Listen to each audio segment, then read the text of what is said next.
Hey guys, it's the Gimbish Glob here, and the Game Awards just happened, and I was correct that Expedition 33 was going to win Game of the Year, which, looking back on it, was a lot more obvious, so it's not that impressive, but I was still right. That's more impressive than being wrong. And now, I think it's time for me to talk about what I think are the top 6 games this year that I played. Why top 6? Because there were only 6 games that I had a lot to say about, so yeah. Even though there are only 6 games that I have a lot to say about, there are some, I guess, honorable mentions games that didn't make it into my top 6, and I don't have that much to say about for them, but, I might as well mention them. So, No, I'm Not Human had some of the best atmosphere of any game this year. The gameplay, not very good. I still liked the game. Dispatch, I also played, and it was pretty good. I'm kind of realizing that this, Telltale style of games, I just am not a huge fan of. But, for people who like that style, maybe they'd like Dispatch. I don't know, that's just speculation, I guess. Doom the Dark Ages, maybe almost made my list. And I have quite a bit to say about it, but also not really. I don't know, it's not as good as Doom Eternal, but it's still fun. I think that a slower approach to this combat is not entirely a bad idea, and I think it worked for this game. I was really impressed. I didn't use them, but the accessibility options, you can, you can turn down the speed of the combat in this game and turn it up too, right? And that's really interesting, I think, so that might be neat to someone who sucks at movement shooters, or someone who's so good that they want a game that is going at 1 billion miles per hour. But other than that, it was just a regular, fun game. Some of the boss fights were good, but a lot of them were forgettable. There's one weapon where you can get a power-up for it, and if you fire it for long enough, your attack turns blue. And I think more games should do that. More games should let you turn your attacks blue. Number 6. If I was, a serious video game critic, I would say that Doom the Dark Ages is a better video game than Elden Ring Night Rain. But I'm not a serious video game critic, am I? So, Elden Ring Night Rain is the 6th best game I played this year, because it's fucking fun. I like getting together with 2 people and fighting boss fights from over 10 years ago. It's nice to see how they translated this older stuff into a new game. Fortnite Dark Souls is a better idea than it might seem in the first place. The game has a pretty consistently great lineup of bosses, except for, one exception. The fucking shitty jellyfish thing. It's so boring. The soundtrack for the game is fantastic. I don't think there's a single, even really that forgettable track in the game. Most of them, they have a very unique, vibe to it. A lot of them are just downright amazing sounding. All of the playable characters are fun, honestly.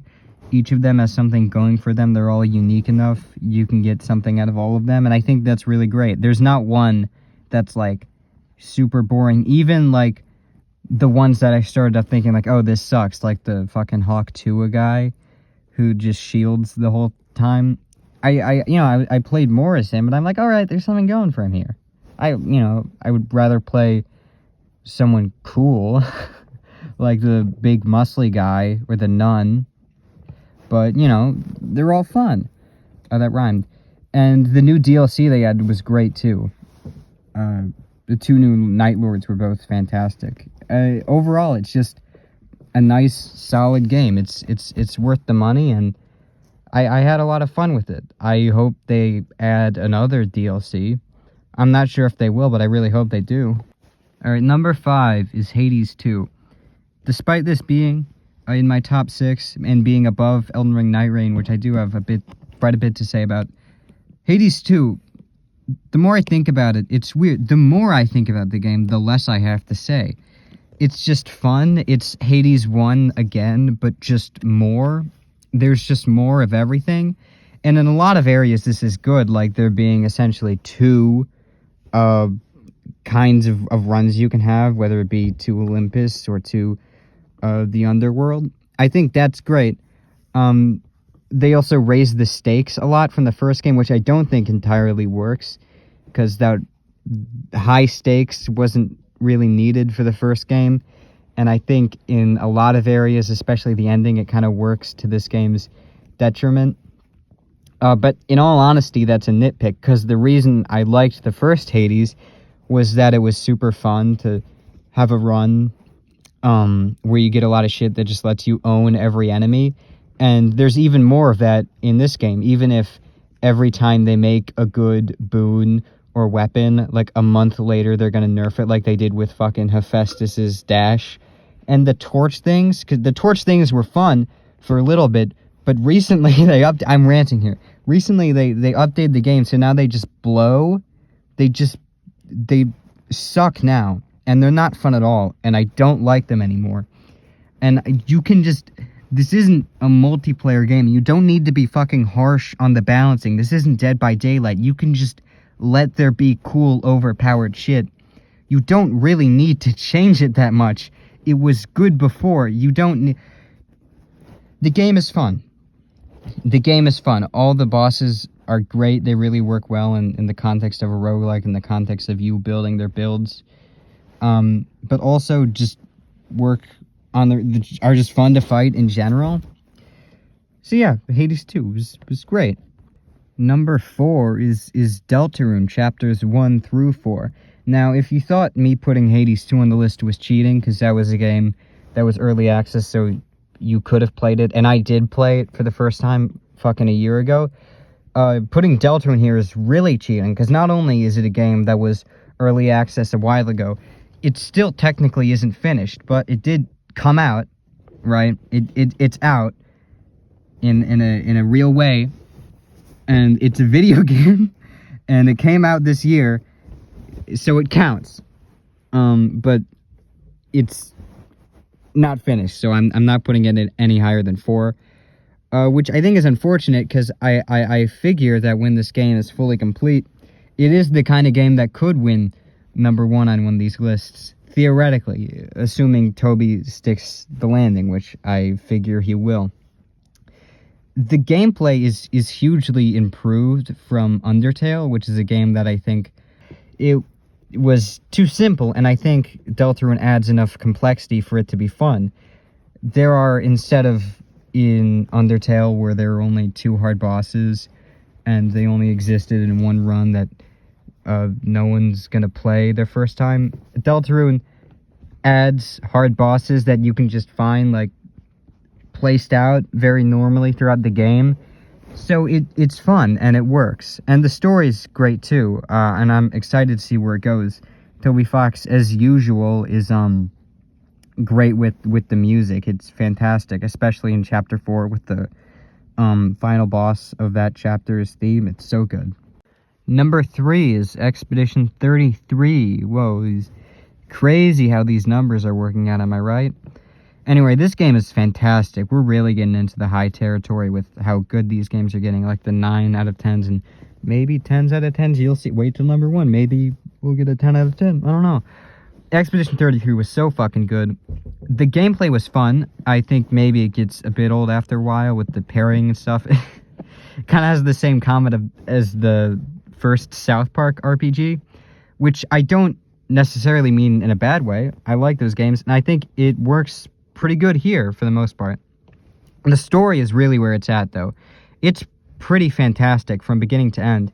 Even if I don't necessarily love the direction they went with for the ending, which I won't spoil, I am glad they went there. It is nice to see them experiment, them go for something unique. I think that's something we need a lot. Not just in video games, but in art in general. You know, if everything was done fucking generically in the same way, nothing good would ever be made, even once, ever. So I'm glad that Expedition 33 experimented. The score was so obviously fantastic. I mean, no one will shut up about that, because it's just true. The game's score is amazing. I can see why this won, 9 awards at the Game Awards? Even if some of those I would have given to other things, you know. Obviously, I don't think this isn't my game of the year, but I completely get it, and I was so happy for them, you know, when they fucking walked up on stage with their silly, like, French outfits. And, you know, maybe I would have given best direction to a certain other game, which is gonna be number 2, so you'll see. But overall, Expedition 33 was such a blast to play, and I would recommend it to anyone. Number 2 is Death Stranding 2. Whoa, it's crazy how these numbers are working out, am I right? Anyway, this game I fucking loved. It's, I think, maybe too formulaic in comparison to the first game. It does a lot of the same shit that game did. I'm not going to spoil it, but there's one character in the first game who you keep on seeing through flashbacks, and throughout the game you have 3 boss fights against him. And in Death Stranding 2, there's this character who you keep seeing through, like, flashbacks, and there's 3 boss fights against him. He's a good character, but they just do the exact same thing again, and the similarities go beyond that. But anyway, ignoring that, and ignoring the fact that maybe it's a bit too combat-focused, even though I did find a lot of the action and set pieces fun. Holy shit, this game is fucking amazing. Kojima, I think, understands, because a lot of video game players and a lot of video game studios seem to think that realistic graphics must translate to a level of ugliness, which is a confusing perspective, because I don't know if you guys know this, but the Earth is actually really pretty. And Kojima completely understood this. This is one of the most beautiful games I've ever seen. I mean, I was seeing clips of the very beginning where you're walking on that fucking mountain thing, and I was like, oh my god, this is real? This is really in a video game? It looks so good. It looks not only like real life, but it looks beautiful. And that's, I think, the real achievement of this game, is it can, through a lot of ways, make just walking from point A to point B feel so good. Like, a lot of people make jokes about Kojima, like, oh, he just wants to make movies. But I feel like the best part of this game, the best part of other games he's made, are, like, the gameplay and how a story can be told through that without cutscenes. Even though there are inevitably hours and hours of cutscenes, which I do like. I think a lot of them are great, the cutscenes. For an example of how the gameplay is able to communicate emotions in such a great ways, I remember this one time where I was in a mountain, and in, like, the mountain area, and I got a package delivery, so I had to go to this one place, which was just on the outer end of the mountain, so it was safe there. And, you know, it's like 20 minutes of just walking, and I'm carrying a lot of shit, right? And I'm running low on batteries, and then because the mountains are high, I can see where I'm going from the distance, and I keep on walking. But as I'm walking, I notice right next to the path that I'm going on is a bunch of ne'er-do-wells, you know, one of their bases, guys with guns, real nasty fellows. Not only that, they have a car outside that's patrolling, like, right next to the path that I'm going by. So I'm just walking thinking, oh my god, what if they see me? I might get shot, I might lose my shit, I've been doing this for so long, I'm worried, what might happen? And it all worked out well, they didn't even see me. But that fear was so great. And that wasn't even like a scripted moment. That just came about, like, those guys just were there and happened to be patrolling when I happened to be walking to this mission that I got at this point. And there were other moments like that just happened naturally throughout the game. And I think that's what really makes this. And what also makes this is that the story is just fucking insane. There is one moment where, in a cutscene that's like 30 minutes long, just filled with plot twists, one character introduces themselves by doing just a full dance number, and it comes out of nowhere, and it's so fucking good. Like, really, the ridiculousness makes Kojima's games. It just works. And my number 1 game of the year is Silksong. Whoa, crazy, right? Not really. I figured that when a lot of people saw me putting Expedition 33 not at number 1, they were like, alright, if it's not fucking that game at number 1, then it has to be Silksong. And they were right. Silksong is so fucking good. It's just shocking how much stuff is in this game, and it all just works. Like, this game took me, like, 60 to 70 hours to beat, and it earned every fucking second of this, except maybe that one, quest where you have to deliver the, like, raspberry to the guy to get the oil. I did not like doing that. And also all of Bioware. Alright, so maybe some stuff didn't work well, but overall, Silksong is so fantastic, every single bit of it.